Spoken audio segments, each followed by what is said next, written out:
요한복음서를 보면 예수님이 순환에 들어가기 전에 유난히 당신 제자들에게 당부하신 말씀들이 많습니다. 제자들의 발을 씻기고 또 최후의 만찬 이후에 예수님은 제자들에게 아버지께서는 다른 보호자를 너에게 보내시어 영원히 너희와 함께 있도록 할 것이다. 나는 너희를 고아로 버려두지 않고 너에게 다시 오겠다.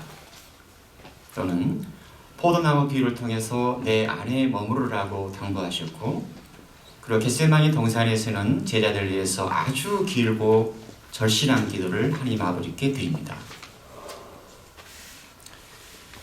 우리의 삶 안에서도 우리 부모들이 이렇게 며칠 동안 집을 비우고 어딘가를 여행을 하면 뭔가를 하잖아요. 하나 예를 들면은 아이들을 위해서 밑반찬을 만들어서 냉장고에 넣습니다.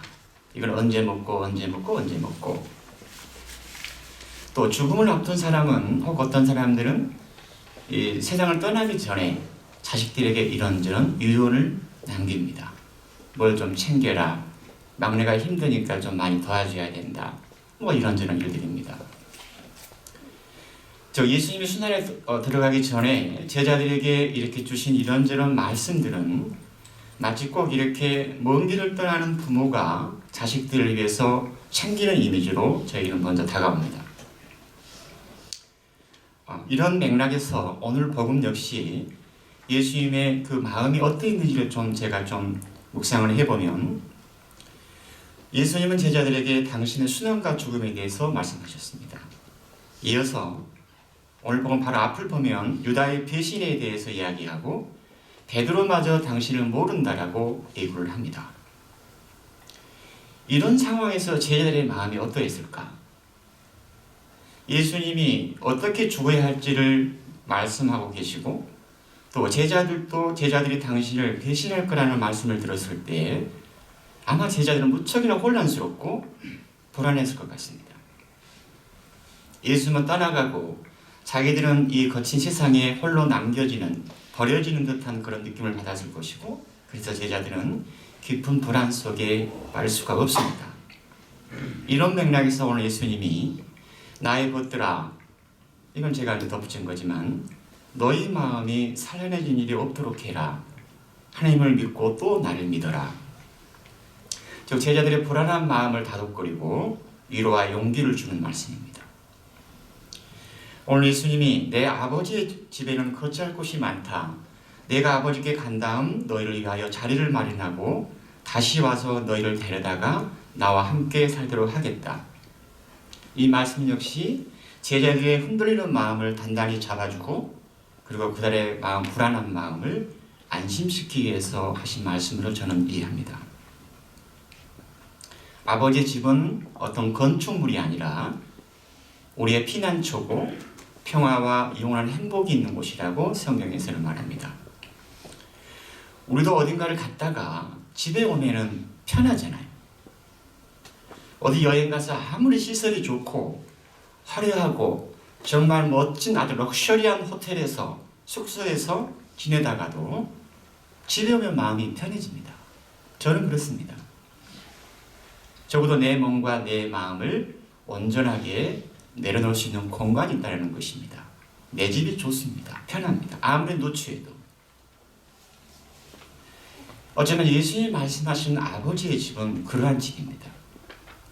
우리 인간이 살아가기에 그 어떤 부족함도 없고 아프지 않고 우리의 생명이 온전하게 꽃피워지는 그런 생명의 나라, 생명의 집입니다. 저는 그렇게 믿고 있습니다. 아버지는 생물학적인 남성이 아니라 우리에게 생명을 불어넣어주신 아버지이자 어머니입니다. 그리고 또한 언젠가는 우리가 돌아가야 할 생명의 자리가 아버지의 집입니다. 그런데 오늘 예수님은 아버지께 가기 위해서는 당신을 통해서 가야 한다고 말합니다. 나는 길이요 진리요 생명이다. 나를 통하지 않고서는 아무도 아버지께 갈 수 없다. 나는 길이다. 우리 주변에는 길이 많습니다. 사람이 다니는 길도 있고 차가 다니는 차도도 있습니다.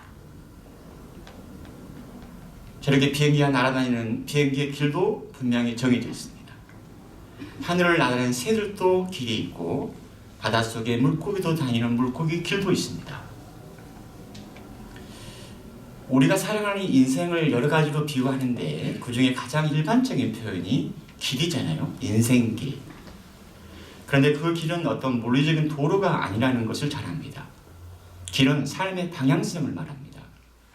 동시에 길은 삶의 방식이기도 합니다. 우리말의 길이라는 이 단어 안에는 그냥 어떤 여정이나 삶의 방향성의 의미가 있지만 삶의 방식으로서의 의미는 그렇게 드러나지 않습니다. 그런데 영어로 way는 두 가지 의미가 있잖아요. 길이면서 방식입니다. 그래서 예수님이 말씀하시는 나는 길이라는 이 말씀 안에는 삶의 방향성과 삶의 방식, 삶의 태도가 함께 담겨져 있습니다. 우리가 보통 예수님의 길, 예수님이 걸어간 길 하면 가장 먼저 떠오르는 것이 십자가의 길입니다. 하지만 넓게 보면 예수님이 걸어간 길은 그분의 여정은 궁극적으로 생명의 길입니다.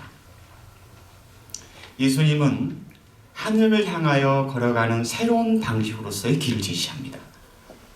우리가 그렇게 좀 의미가 안 나올 것 같은데 초기 그리스도교에서는 길이라고 불렀습니다. 예를 들면 사도행전을 보면요. 사도 바울이 회심하기 전에 다마스쿠스에 있는 회당들에게 서한을 보내는데 이렇게 되어 있습니다. 사도행전에 새로운 길을 따르는 이들을 찾아내기만 하면 남자든 여자든 결박하여 예루살렘으로 끌고 오겠다. 즉 그 당시 때 예수님 시대에 예수를 따라가는 사람들을 새로운 길을 따르는 사람이라고 불렀습니다. 이 길의 표현은 요한복음서에서는 훨씬 깊은 차원으로 우리를 초대합니다. 즉 예수님은 사람들을 생명으로 이끄신다는 의미의 길만이 아니라 그분 자신이 동시에 진리요 생명이시면서 사람들을 하나님 아버지께 이끌어 가시는 길이라는 겁니다. 우리가 알듯이 하느님은 예수님을 통해서 당신 자신을 온전하게 계시했습니다. 그래서 계시 드러내는 거. 그래서 예수님은 하느님 계시 그 자체입니다. 그래서 오늘 복음에서 예수님은 나를 본 사람은 곧 아버지를 본 거라고 말씀하시는 겁니다. 나는 진리입니다. 우리는 진리라는 말을 참된 것, 거짓이 아닌 뜻으로 우리가 보통 이해를 합니다. 하지만 복음에서 말하는 이 진리, 예수님이 말씀하신 진리, 그 당시 그리스 말에서 진리는 실제를 덮고 있는 베일이 벗겨져서 우리가 현실을 있는 그대로 본다는 뜻을 가지고 있습니다. 이런 맥락에서 보면 진리신 예수님은 하느님의 본 모습을 덮고 있는 어떤 바리사이나 율법학자들의 베일을 벗겨냈습니다. 하느님의 모습을 있는 그대로 사람들이 드러냈습니다. 사람을 만날 때도 그의 어떤 선입관이나 편견 없이 그 사람을 있는 그대로 봤습니다. 세리를 봤을 때도 죄인으로 보지 않고 인간 세리의 원래 모습을 예수님은 봤습니다. 막달라 마리아를 만났을 때도 부도덕한 여인이라고 보지 않고 인간이 가장 근원적인 욕망인 우리의 갈망인 자유와 해방을 바라는 인간 마리아를 봤습니다.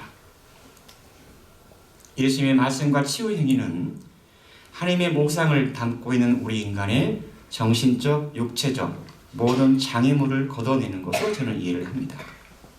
그래서 우리가 예수를 만나면 진리신 그분을 만나면 우리의 참된 모습이 드러납니다. 세상에는 수많은 길이 있지만 단 두 가지의 길만 있을 뿐입니다. 밖으로 난 길과 안으로 난 길. 우리는 밖으로 난 길을 걸어가면서도 안으로 난 길을 함께 걸어갑니다. 동시에 걸어갑니다. 그 안으로 난 길을 우리가 걸어갈 때 그 길은 나를 하나님께로 데리고 갈 겁니다. 끝으로 저는 우리 성당을 아버지의 집이라고 부르기를 좋아합니다. 주중에는 각자의 삶의 자리에서 열심히 살다가 주일이면 이렇게 아버지의 집에 와서 미사를 보고 친구를 만나고 작지만 소박하고 아름다운 정원이 있고 아침마다 예쁜 블루데이가 날아와서 아침을 먹고 오늘 아침에 요나 신부님이 밥을 줬습니다. 삼세들이 물을 마시고 맛있는 커피가 있고, 그래서 이렇게 아버지 집에 오면 좀 행복하고 마음이 넉넉해지고 생기를 얻고 다시 돌아가는 집. 우리 아그린 성당의 상업 방향처럼 우리 모두는 하나님을 찾는 영혼들이고, 그리고 생명을 돌보는 마음을 갖고 우리는 살아갑니다.